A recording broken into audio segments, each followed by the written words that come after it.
Muchísimo, muchísimo. Bueno, pues vamos a dar inicio a este evento del día de hoy. Muy buenos días a todos, a todas. Yo soy Cecilia Ortiz, yo soy la presidenta del Consejo Mexicano para la Investigación Geocósmica. Les agradezco que hayan venido, que compartan con nosotros. Hoy es un evento especial, no solo para el Consejo, sino en general en México.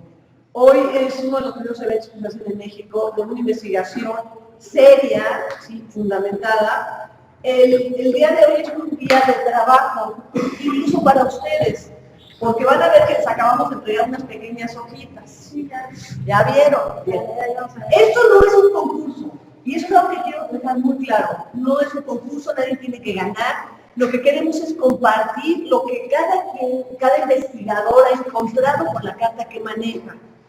¿Por qué ustedes tienen las hojas de trabajo? Para que ustedes aprendan, para que ustedes vean cómo cada carta responde de manera distinta a los eventos, que la astrología tiene muchas maneras de ver una sola carta, ¿no? Incluso cada distinto tipo de astrología o corriente astrológica puede dar información diferente de las cartas. Por eso es que ustedes estamos dando esta información, para que ustedes aprendan.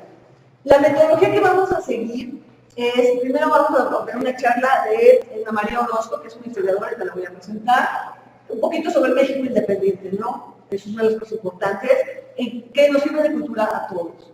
Luego vamos a empezar con las charlas y las presentaciones en el orden de primero la carta de México de Tenochtitlan con Alejandro Gómez de Agüero, luego viene Blanca con la carta del Pleno del Ejército Trigarante, vamos a hacer un pequeño break, va a entrar Luis con la carta de México independiente en la versión que hizo Luis Bezur, y luego viene Barber y Leonardo con la misma carta, pero en la rectificación que hizo Barber de acuerdo a sus hallazgos.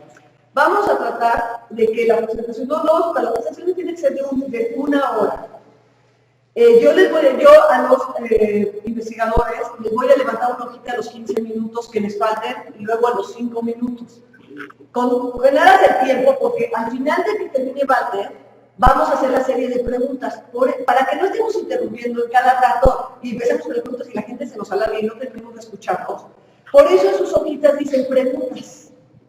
Si se fijan en la metodología, ustedes pueden anotar su pregunta y ya al rato, al final, vamos a hacer una moderación, por eso me quiero ir una hora exacta. El break va a ser de 15 minutos exacto. Abajo de los baños, abajo maquinitas de refresco y de agüita y toda la cosa, y regresamos y continuamos. Y al final vamos a hacer una serie de preguntas, cerramos con conclusiones y terminamos. Y después nos vamos ya con menos que quieran acompañarnos. Esa sería la metodología. ¿Estamos? ¿Dudas? Si tienen alguna duda más o algo urgente para que lo platicamos, que la va a traer rápidamente. ¿Vale? Ok, bueno. Pues con todo esto yo tengo el gusto primero de presentarles a doña Edna María Orozco. Venga, por favor. Un aplauso para ella. Yo estoy muy orgullosa de Hernán, vengo ya como unos 3 años que la conocí, todo porque estoy como muy interesada en la carta de Francisco Madero, tuvimos una plática. Edna, de entrada es directora del Centro Cultural Mercurio.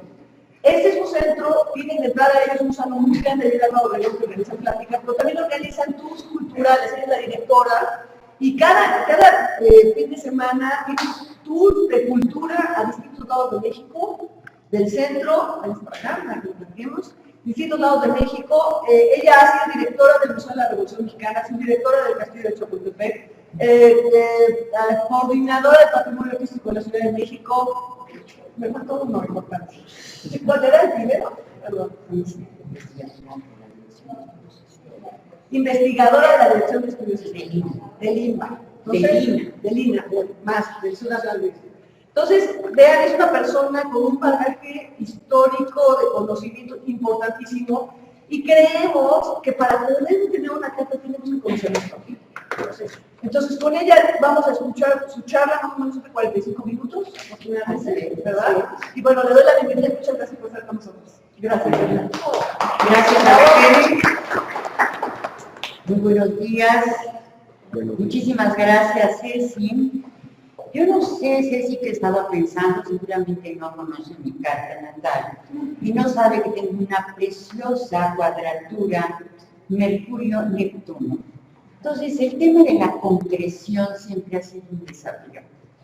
Y 45 minutos para abordar un tema tan complejo como lo que llamamos la Revolución de Independencia es realmente un desafío, pero Voy a hacer mi mejor esfuerzo.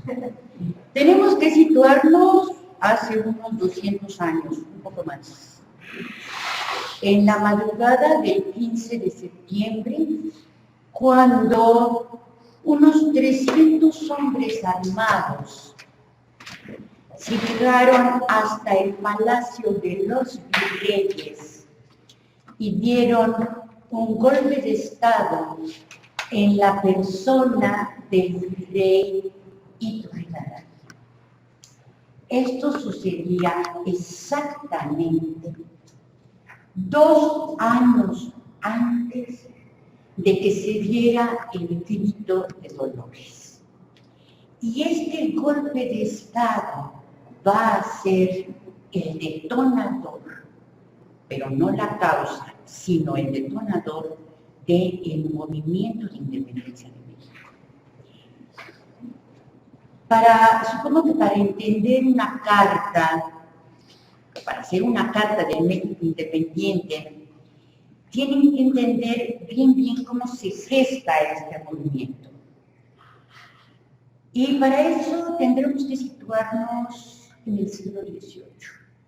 Imaginar este país. Es hasta el siglo XVIII cuando la Nueva España va a consolidar un territorio de 4 millones de kilómetros cuadrados. Es decir, se va a someter a los indígenas de Nayarit, de Tamaulipas, de Querétaro, de la zona de la Sierra Gorda, e inclusive, y se va a consolidar las posesiones en el vasto territorio tejano. La población. Pueden imaginar que en esta inmensidad la población de México era de 6 millones de habitantes. Y de esos habitantes, la gran mayoría estaba conformada por indígenas, por castas, por negros y mestizos. Y el grupo más pequeño, por supuesto, era el de criollos y peninsulares. Centremos la atención en el grupo más numeroso. ¿Cuál es el problema que los aqueja y que va a ser el que los impulse a seguir la convocatoria de primero Miguel Hidalgo y poco después de Morelos y los que le siguen en el manto? Un problema que ha sido la espina dorsal de la historia de este país, y es el tema de la tenencia de la tierra. Es un problema que se gesta con la conquista, donde de manera permanente las comunidades indígenas, a pesar de todas las leyes que se daban en España para protegerlos, fueron despojados de la tierra. Aquí habría que precisar lo siguiente. La tierra para el mundo mesoamericano no era un bien que pudiera venderse o comprarse. No era una mercancía. Tenía un significado muchísimo más profundo. La tierra era la madre tierra. ¿Recuerdan el conflicto tan grave que se armó durante el sexenio de Fox? Porque la población de Atenco se negó a vender sus tierras. Bueno, tiene que ver con esto. Tiene que ver con esta noción de la tierra como espacio sagrado. Bueno, este espacio sagrado que les daba además la vida y el sustento, de ese fueron despojados de manera sistemática desde el momento en que cae la vieja Tenochtitlan, y se continúa durante todo el resto de dominación española. esta población va a sufrir no solo la pérdida de sus medios de vida, sino va a estar sometida a eventos terribles, que yo, si me dedicara de tiempo completo a la astrología, me pondría a hacer cartitas, que son las epidemias. Se ha considerado, aunque es bastante discutido, que el territorio mesoamericano, al momento del contacto, tenía sobre unos 25 millones de habitantes. 25 millones de habitantes. Terminaron en 6. ¿Terminaron en 6? No. Terminaron en 1. En 100 años desaparecieron del territorio. Mesoamérica no es estrictamente lo que es ahora el territorio de la República Mexicana, es más o menos por el Pacífico, abajo de Sonora, Sinaloa, por ahí, bajan, hacen una hondonada y suben hasta el norte de Veracruz y hasta Nicaragua. Nicaragua quiere decir Nicanáhuatl, hasta aquí los nahuas. Ese es el territorio y son fronteras geopolíticas, ¿no? Entonces se modifican con el tiempo. Bueno, en 100 años fue suficiente para que las epidemias devastaran a la población indígena. Una de las peores catástrofes. Y había crisis terribles en los años de escasez con los fenómenos meteorológicos, el fenómeno del Niño y esto, que o llovía mucho o no había suficientes lluvias, se perdían las cosechas, tenía una crisis alimentaria terrible, los precios se iban hasta 300% más altos, y con las crisis agrícolas venían las epidemias, venían las hambrunas y venía la muerte. Pues. Entonces era una población supremamente castigada. Pero ¿cómo era esta Nueva España al mediar el siglo XVIII? Con la llegada de una nueva casa reinante a la corona española. Los españoles habían sido gobernados por los Habsburgo desde el momento del contacto hasta el año de 1700, cuando muere este rey tan chistoso que tenían Carlos II, que le decían el hechizado, que muere sin descendencia, y finalmente llega al trono español un Borbón, un francés, la misma casa que sigue regalando hasta la fecha a los gachupines. Pero no solo llega una nueva cultura, sino una nueva manera de entender lo que es el gobierno. Y van a llevar a cabo una serie de reformas que van a modificar y a tocar los intereses de dos grandes corporaciones que hasta ese momento habían detentado el poder en la Nueva España. La primera la pueden adivinar facilito, ¿verdad? ¿Cuál es la iglesia? La iglesia. La primera es la iglesia. La segunda es más inaccesible, pero era el consulado de comerciantes que estaban en manos de la oligarquía. ¿Por qué quieren debilitarlos? Porque los Habsburgo, para poder controlar estos vastísimos territorios, no había echado mano del ejército. Fíjense, ¿no les parece un enigma que por más de 200 años, después de que se extinguieron, que los conquistadores se volvieron colonos, no haya aparecido un ejército para mantener el orden y tener sometidos a los indígenas? Es interesante la pregunta. La respuesta es compleja, pero vamos a echarnos las gruesos brochazos, la va a cumplir la Iglesia. La Iglesia es la dueña de las conciencias porque es la que educa.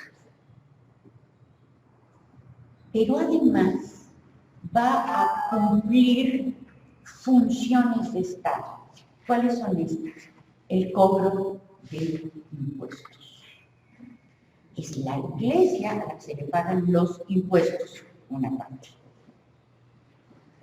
Además, mantiene en orden el sistema de valores prevalecientes. Es decir, ella señala lo que es bueno, lo que es malo. La otra parte está en el consulado de comerciantes, que era poderosísimo.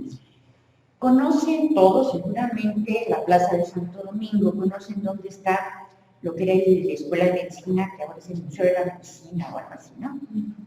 Justo frente a la Plaza de Santo Domingo, frente a los evangelistas, está un gran edificio. Ese era el edificio del consulado de comerciantes.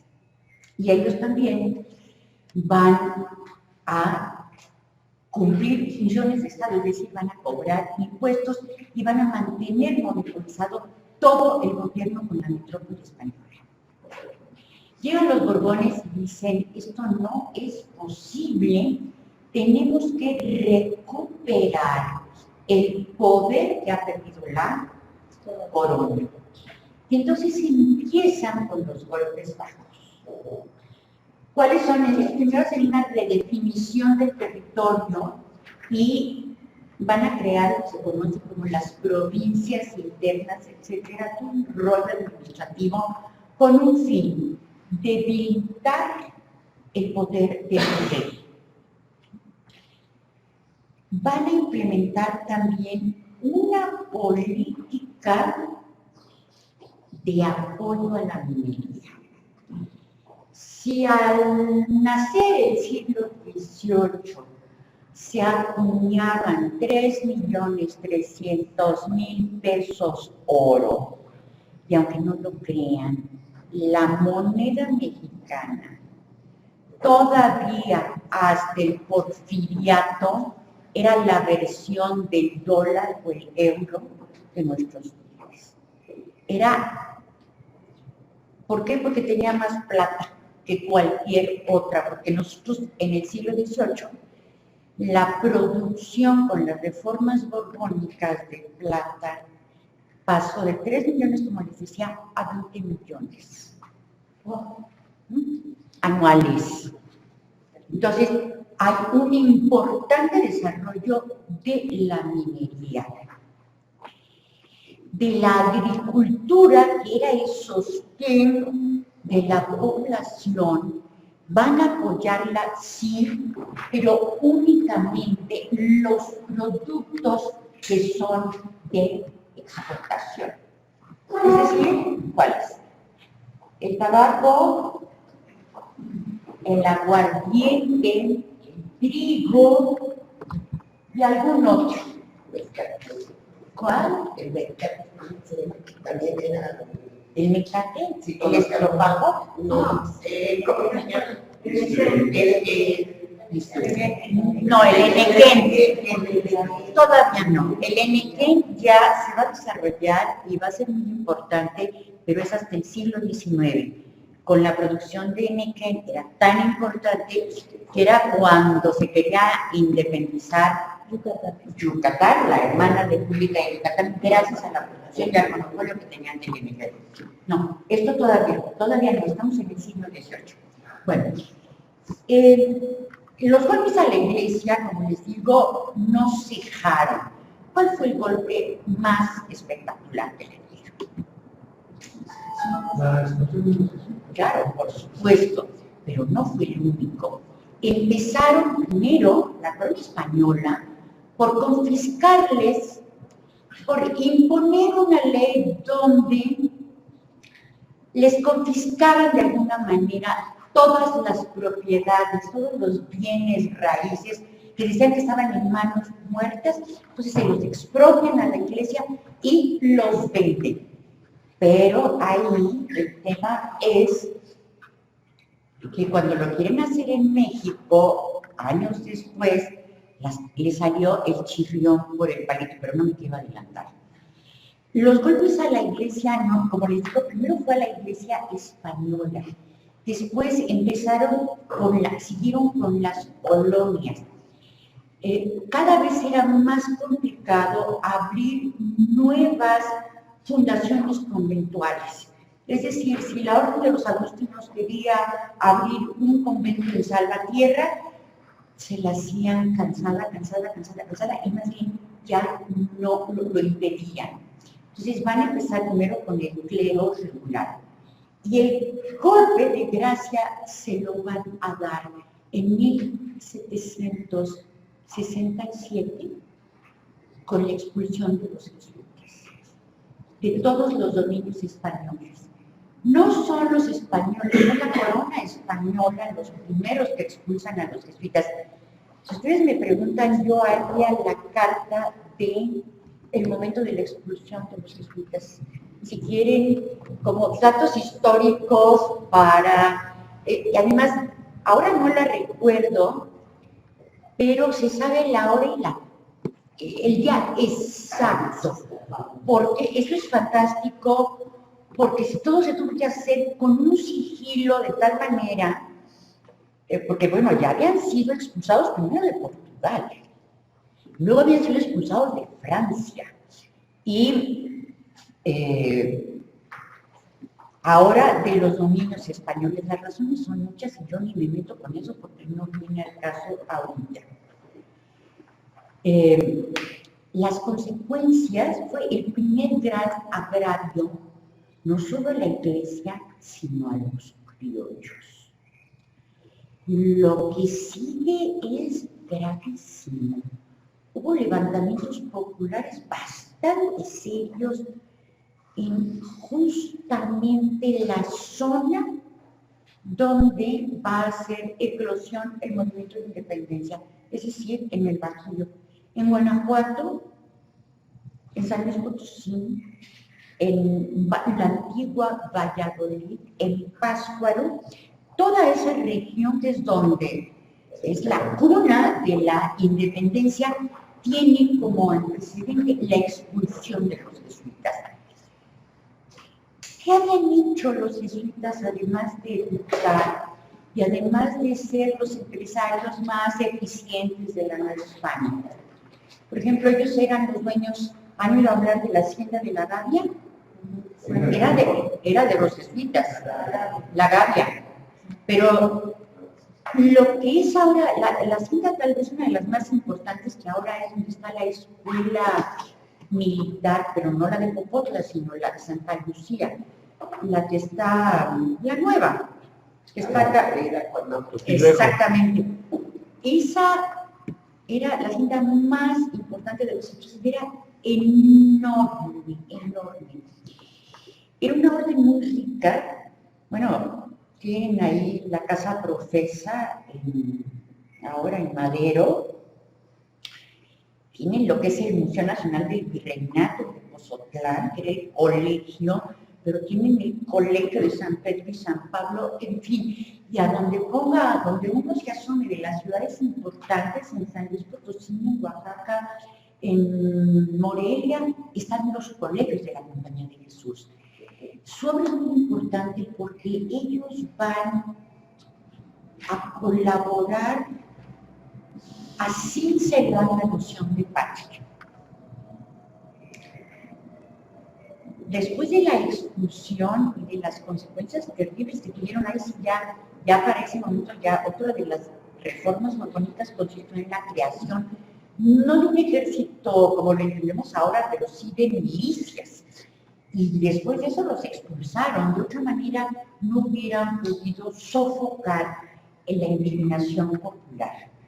Bueno, ya por ejemplo en el exilio, estos hombres que han logrado empezar a cincelar en el criollo la idea de patria, de nacionalidad, son gente tan importante, y el más emblemático de todos es Francisco Javier Clavijero, que publica Si no lo han leído, créanme, acérquense. Y después que lo lean, ya sé que en ladrillos calientes se van a hincar y me van a dar las gracias. Es un libro delicioso, porque hace una revaloración de la cultura indígena, de manera que la equipara a las culturas europeas y, con perdón, les pone una madriza a los pensadores europeos, donde decían, pero españoles y franceses, no, decían que aquí en América era un continente de segunda, para empezar, que las especies de los animales eran inferiores a las europeas, que el clima era verdaderamente abominable. Y si así era su naturaleza, y si así eran sus animales, ya se imaginarán sus habitantes. No eran de segunda, eran de tercera categoría. Y que los antiguos mexicanos eran una punta de bárbaros, que no sabían contar más allá de 20.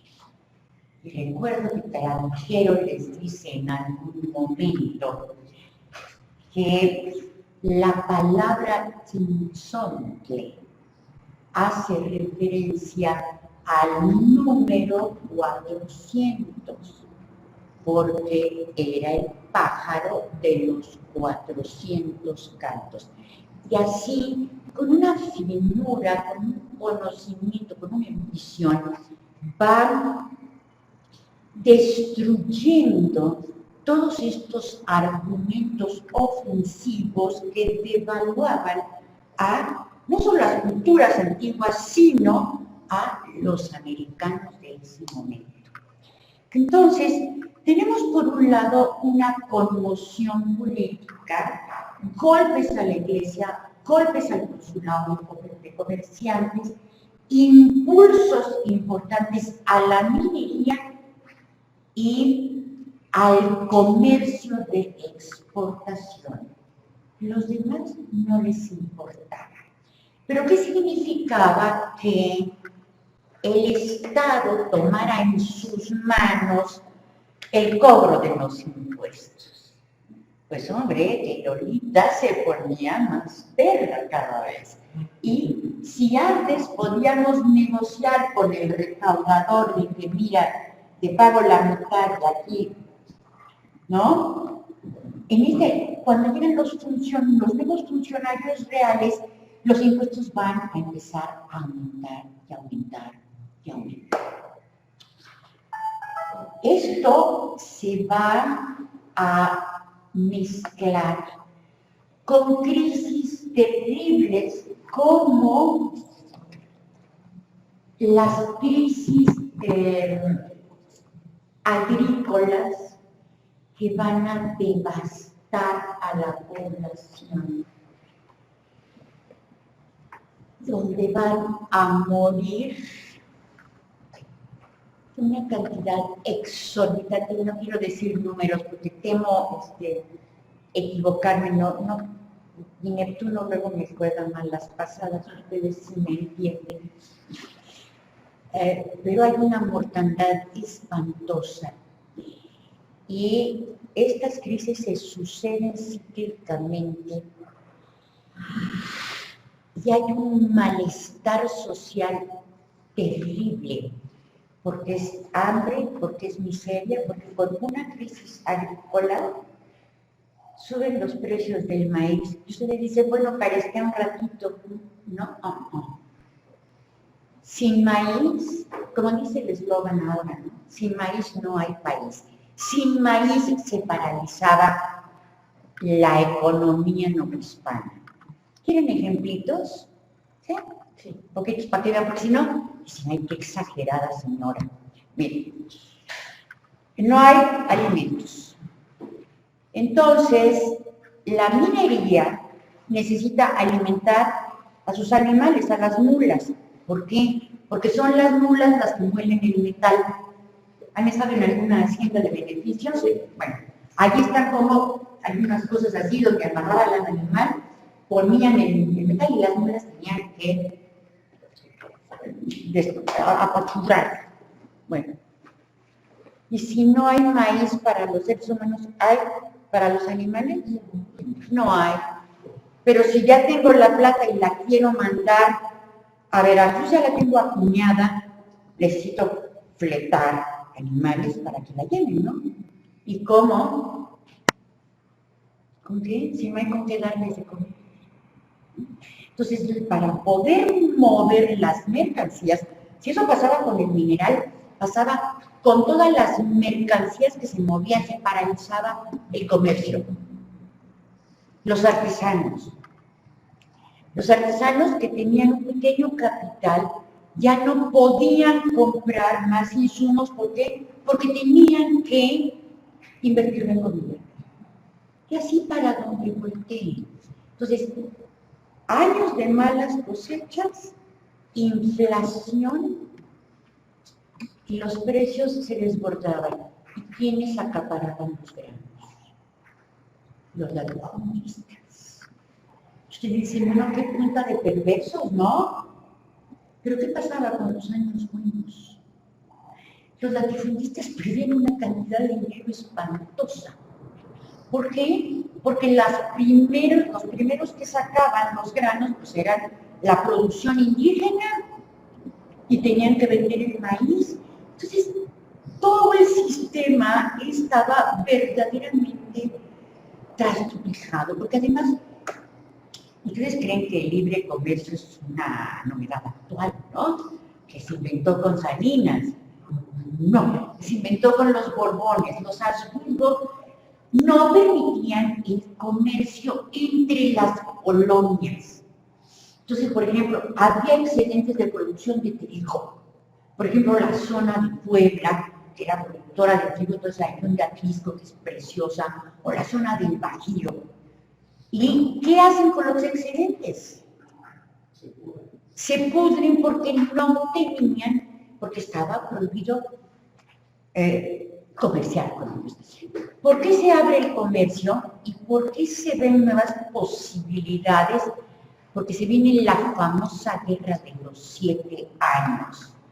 Ya saben que los europeos son muy belicosos, muy belicosos.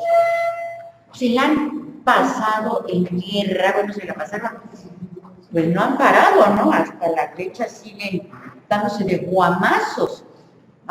¿O no? Sí. ¿Se acuerdan? La última, no la de Sarajevo y de Herzegovina, pues eso es Europa, y la Primera Guerra y la Segunda Guerra. Y bueno, los guamazos estaban maravillosos y España, ya se me está acabando el tiempo. Van 36 minutos. ¿Me quedan cuánto? No, lleva 36 minutos. 36 minutos, me apuro para llegar. De manera que se viene una guerra más con Inglaterra y los ingleses llegan y toman durante un año la ciudad de La Habana. Ajá, de La Habana, Cuba. Y esto alerta a las autoridades españolas. Es decir, en cualquier momento la marina inglesa, ¿no? Les llamaban los perros del mar, acuérdense, así les pusieron los holandeses, podía en cualquier momento atacar el puerto de Veracruz. Entonces, es cuando toman la decisión de crear las milicias provinciales. En este panorama de bastantes contradicciones y conflictos y descontento social, no nada más en un estrato, sino para donde vayan ustedes subiendo la lista. El 26 de diciembre de 1804, la corona española dicta una ley que va a ser verdaderamente catastrófica para la Nueva España y que la va a llevar en unos cuantos años a su ruina económica. ¿Cómo se llamó esa ley y de qué se trataba? Se conoce como, el título abreviado, la Ley de Consolidación de Vales Reales. Híjole, esa sí nunca la habían oído nombrar, ¿no? Bueno, ¿qué significaba esto?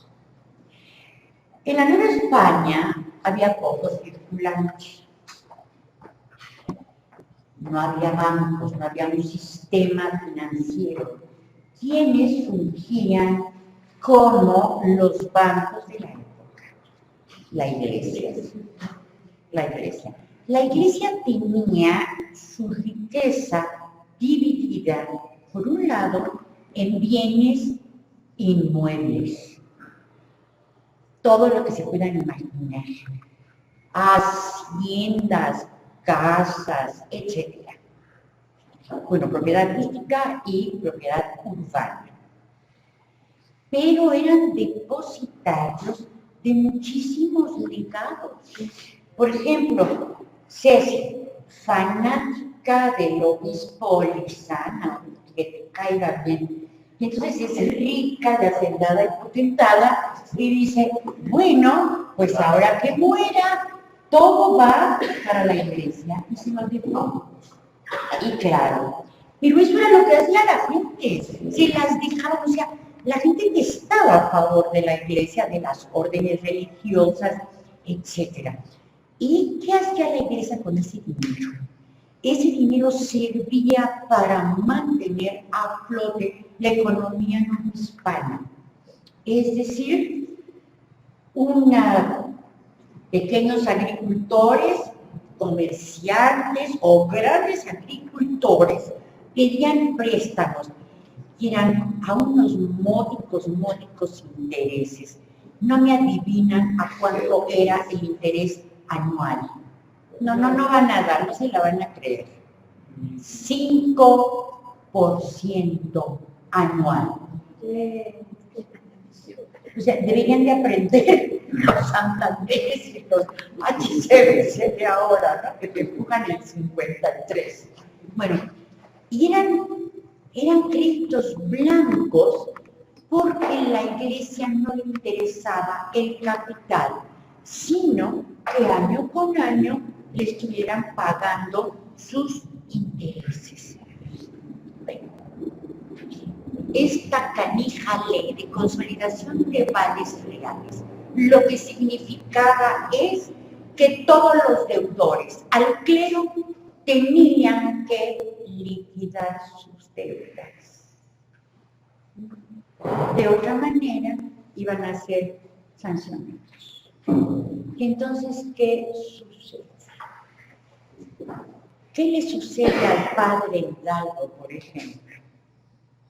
Pues tiene que vender unas tierritas que tenía para pagarle a la iglesia. Y así como todos los grandes, medianos y pequeños van a perder sus bienes. La iglesia, la corona, pensaba obtener 45 millones de pesos. Esto duró de 1804 a 1808. A unos días antes de que se diera el golpe de Estado que mencioné al principio. ¿Cuánto recaudaron al final? Como 12 millones. Era imposible que recaudaran los 45 millones por una simple razón. Porque en toda Nueva España no había un total de circulante de 45 millones de pesos. O sea, no existían físicamente, no había cómo pagarlos. Esto fue una de las medidas de las que se arrepintió la corona española. ¿Y para qué quería tanto dinero la madre patria?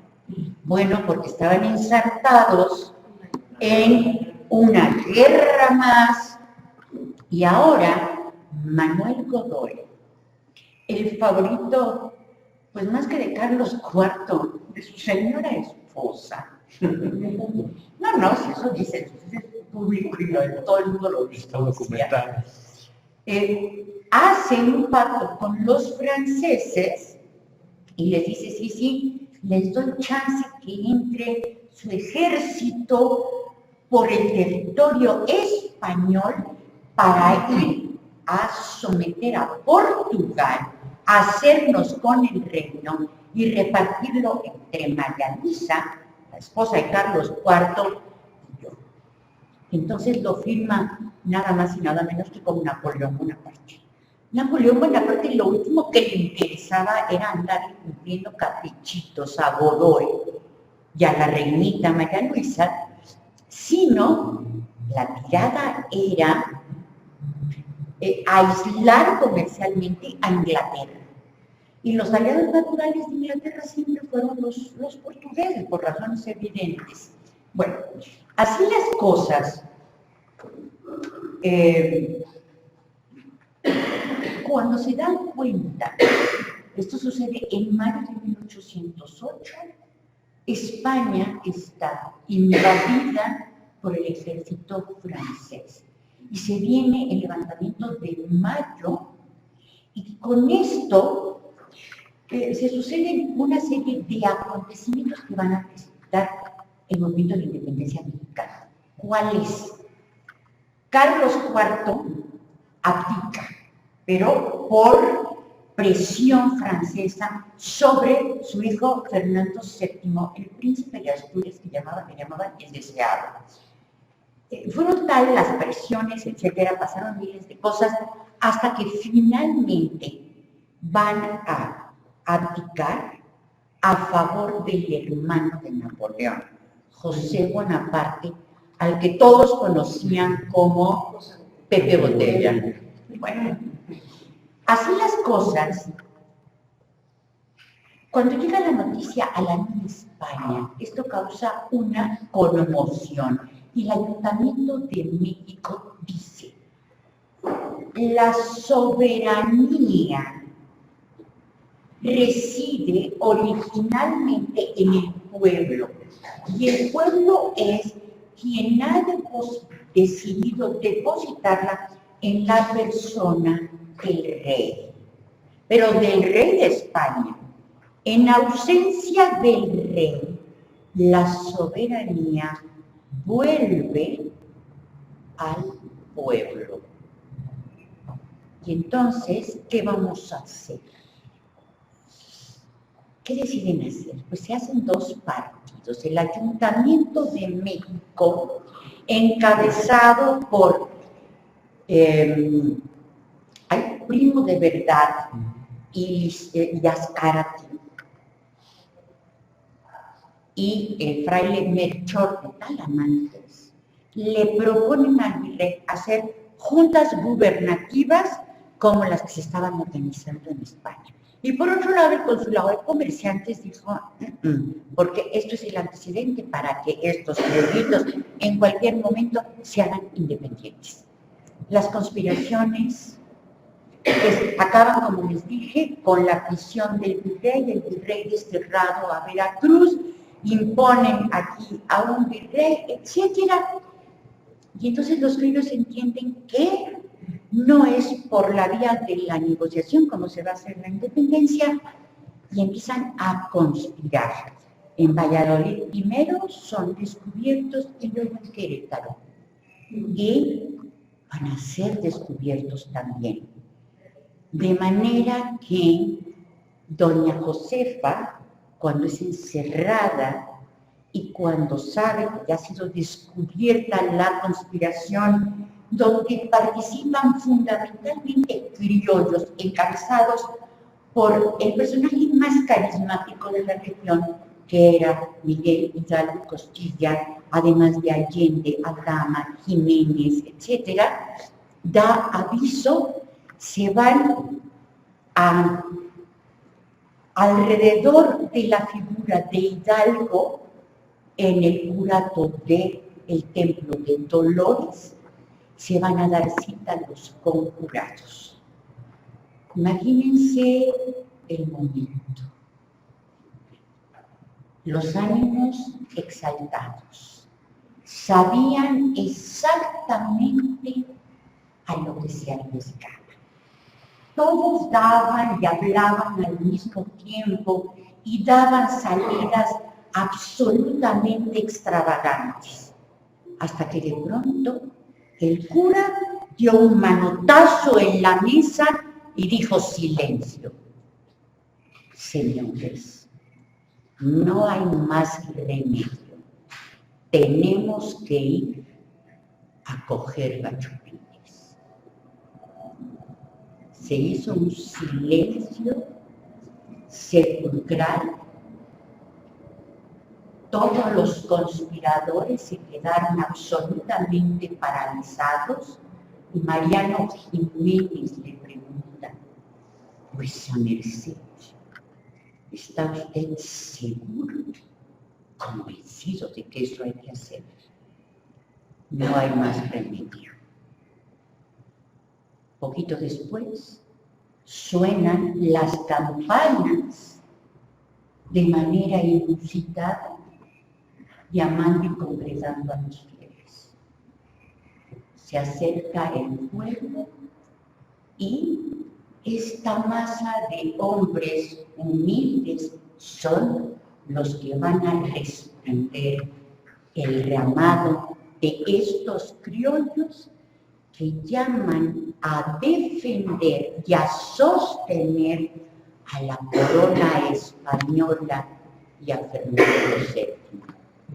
Y este puñado de hombres se va multiplicando desde su salida de Atotonilco, pasando por de Dolores, llegando a Totonilco, cobijados por el manto de la Virgen de Guadalupe, y cuando llegan cerca al Cerro de las Cruces de la Ciudad de México, este puñado de hombres se ha convertido en un pueblo en armas de 100,000, ya no hispanos, sino de 100,000 mexicanos que querían luchar por la dignidad y por la libertad.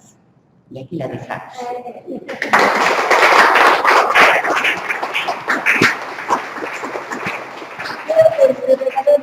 Pasarle este diploma de reconocimiento a Edna. Muchísimas gracias por su labor. Muchas gracias. No, todos, ahorita, porque Sí, la diferencia entre el lanzamiento de Hidalgo, que se lanza a la guerra, y la entrada de Iturbide a México, ¿cómo marcas esas dos diferencias? A ver, la primera parte del movimiento revolucionario, encabezado por Hidalgo va a romper justo con Allende, porque Hidalgo va tomando el curso a la situación. Y entiende que no puede ser una revolución que se lleven banderas que realmente favorezcan a las multitudes. Y estas tienen que ver con el tema de la tierra. Estas tienen que ver con el tema de los impuestos. Estas tienen que ver con la abolición de la esclavitud. Si no hay estas demandas populares, Hidalgo sabe que ese movimiento va a fracaso. Y es el momento en que el primer movimiento va a tener una enorme fuerza, pero tienen que entender que era el pueblo armado. ¿Y armado con qué? Armado con palos, con piedras, con los instrumentos de trabajo. Bueno, este es uno. ¿Qué sucede? Que empiezan a haber diferencias dentro del propio núcleo dirigente. Entonces, por un lado está Hidalgo, que se ha dado un baño de pueblo, es decir, le ha nacido una conciencia que no tenía, pero que va tomando del curso a los acontecimientos. Y después, la ruptura con Allende, que es evidente. Allende quiere la revolución criolla, quiere la independencia, pero no esa independencia que integre las demandas del pueblo. Bueno, se viene toda la lucha, es traicionado en la capital de Bazán, lo llevan, lo degradan, le raspan las manos, ¿no? Entre los tormentos a los que lo sometieron y lo van a fusilar. Viene López Rayón, etcétera, la guerra de independencia en estos primeros años complicados, y aparece Morelos. Morelos es el gran caudillo. Y Morelos es, además de un gran caudillo, a diferencia de Hidalgo, tiene la visión militar. Entonces, él no quiere al pueblo armado, porque sabe que con el pueblo armado van, digamos, no se puede enfrentar al ejército realista. Entonces, él quiere gente entrenada y le va a hacer una campaña extraordinaria. Cuando siente que ya tiene controlada la situación, le quiere dar estructura política. Entonces, bueno, están los famosos sentimientos de la nación, léanlos, son preciosos, y está luego la Constitución de Chilpancingo, etc. Y Morelos pierde tiempo haciendo política, y entonces va a caer a manos de las fuerzas realistas encabezadas por Calleja. ¿Qué sucede después de eso? Fernando VII regresa al poder y el movimiento de independencia se apaga. Y solo focos, unos cuantos focos, quedan prendidos en algunas partes del país. En la zona de Guerrero, ¿no? Que ya ven que les gusta, que son bravos, pero también en la zona de Veracruz. En estos dos espacios. ¿Y qué sucede? ¿Qué es lo que hace posible si ya la lucha de independencia estaba verdaderamente feneciendo? Pues sucede algo muy curioso. En marcha se vuelve a promulgar la Constitución de Cádiz. La famosa Constitución de Cádiz es producto de estas juntas gubernativas que aparecen en España durante la invasión francesa. Y es una constitución liberal. Está, digamos, influida por el liberalismo, está influida por las ideas, pues imagínense, ya había estado la Revolución de la Independencia de los Estados Unidos, la Revolución Francesa, habían aparecido esas palabras abominables como igualdad, legalidad, fraternidad, ¿no? Y van a aparecer, es una constitución muy avanzada para su época. En México se jura la Constitución en 1812 y por eso se llama así nuestra plaza, Plaza de la Constitución. Nuestro zócalo es por la Constitución de Cádiz, no por ninguna constitución que hayamos elaborado en México. Esa constitución va a servir de modelo para las constituciones ya posteriores.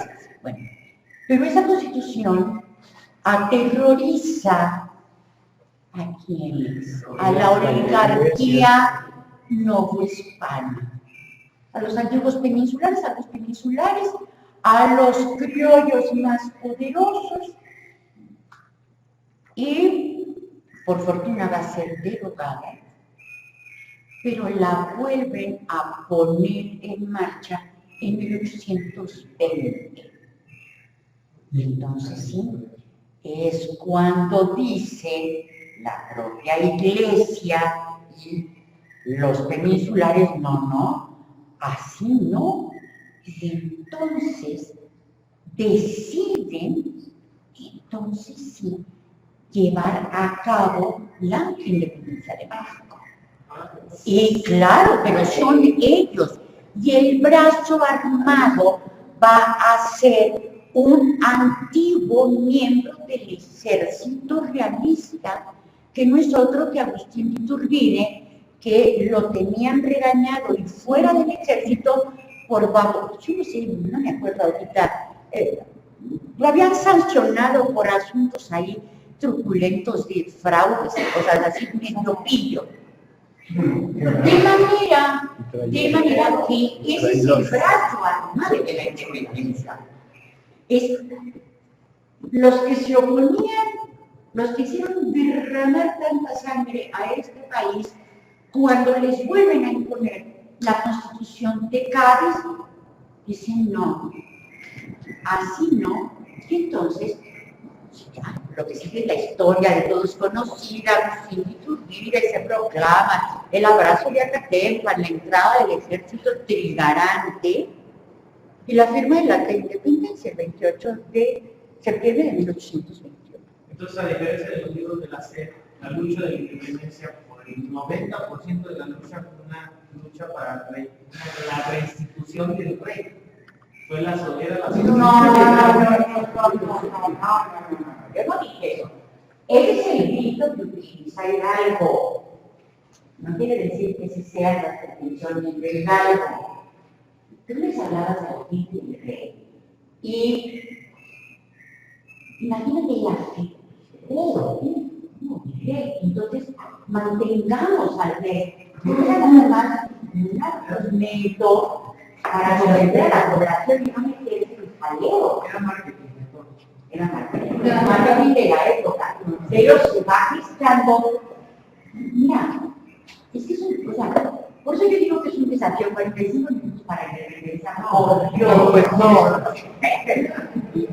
No, 250. Bueno, no es importante si se puede, pero lo importante creo que se los he dicho. O sea, es una idea que no se tiene clara, uno se la tiene clara, pero para hacer que esta idea penetre en las conciencias, toma tiempo y toma trabajo y toma esfuerzos.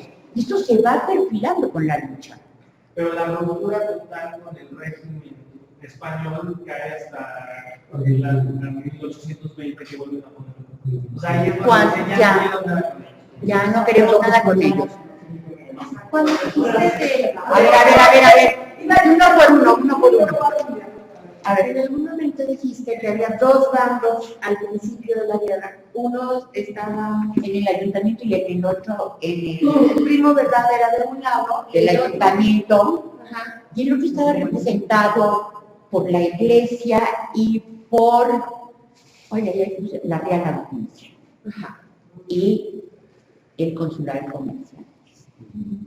La Inquisición, tribunal de la Inquisición. Digamos que una parte más tradicionalista es esta. Que esos eran los que veían con toda claridad que si esto prosperaba, los criollos acabarían alzándose con el reino. Tú así en tu corazón, historiadora, ¿cuánto sentirías que se conforma México como nación? Si es el grito de independencia, si es la firma, la entrada del ejército trigarante, si es la firma del acta de independencia al día siguiente, si es la coronación de Iturbide en 22, o si es, por ejemplo, ya la República Real con Guadalupe Victoria, y es la expulsión del último reducto que la... Sí, en 28 de Granada. O bien el reconocimiento exacto de México como nación hasta el 36. A ver, ¿quieres que te diga yo como historiadora lo que pienso cuando creo que México alcanza verdaderamente su independencia? Sí. No es en la independencia, no es en la guerra de independencia con Juárez. Yo creo que es con Juárez. Yo creo que es cuando Juárez entra en julio a la Ciudad de México, triunfante. Yo creo que es ese momento. Si a mí me preguntas como historiadora, cuando hemos sorteado, todo lo demás es un parto largo, durísimo, que fue este milagro que hayamos sobrevivido como nación. Es milagroso. En 50 años tuvimos, a presidente por año, golpes de Estado, levantamientos, motines, guerras, la guerra de Texas, perdimos Texas, bueno, estuvo el intento de Barradas en 28, luego la guerra de Texas, la guerra de los pasteles, la guerra con Estados Unidos, la invasión francesa, invasión francesa y el ridículo imperio de Maximiliano. Digo, era ridículo, ¿no? Una última pregunta de Michelle y terminamos.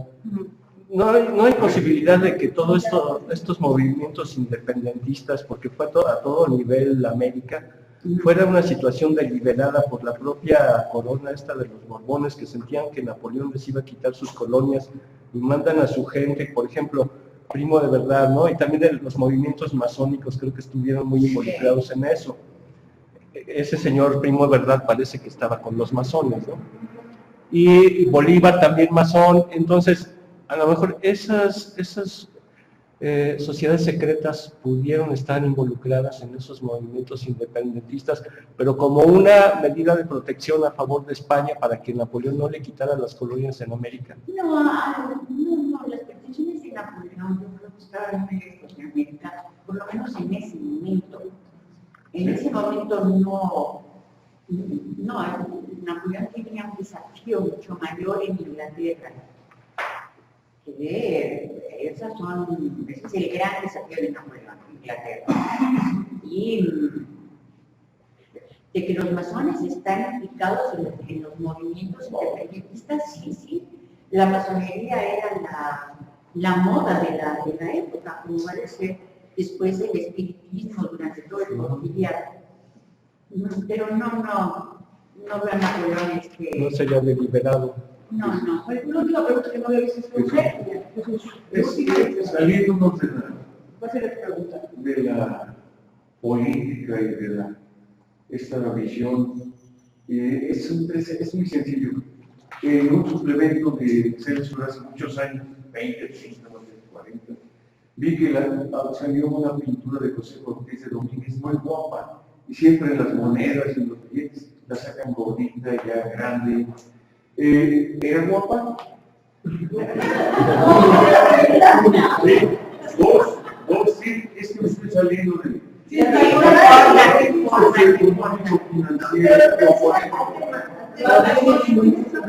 guapa, yo creo que algo de tequila porque a mí me gustaba. También está muy La guerra de los pasteles fue con el molino. No, El bisabuelo del molino. yo no sé si era el bisabuelo del molino, era una jalada porque lo que querían los franceses era establecer un tratado de libre comercio con México. Era el pretexto. O sea. Terminamos, muchísimas gracias.